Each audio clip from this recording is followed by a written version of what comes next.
Karl Burke's had some half an hour. Congratulations, Fallen Angel was delivered beautifully. Talk me through how you felt watching that. Any moments worry?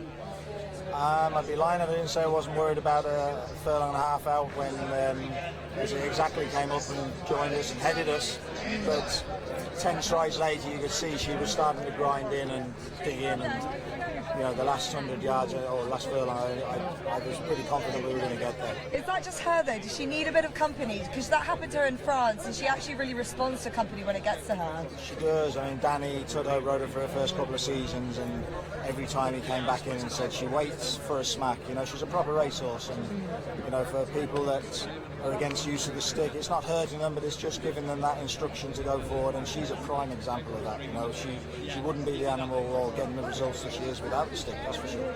And I know there was that conversation about Danny and James and having the confidence in your jockey, but James just knew how to get the best out of her at the perfect time, it seems. 100%, yeah. I know, and James, by his own admission, would say he's taken him a couple of rides just to get to know her. Yeah. You can't be negative at all with her. You've got to be aggressive, and Penny certainly dropped with James today. Yeah, you've got a lot of entries coming up. I know you've run against the boys before, but kept in her own set, she does dominate.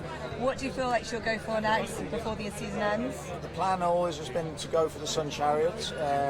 That's the next option, and then if she comes through that okay, she should take the boys on at Champions Weekend at Ascot.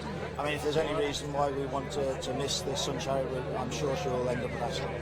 And finally, I know tomorrow there's plenty more horses coming. Venetian Sun, she's got a big task on her hands if the rain falls. You've already had a brilliant day. I say you probably want to run them all. How keen are you to run her, and how much rain needs to fall for her participation to be in doubt? Look, we're here to run. We want to run.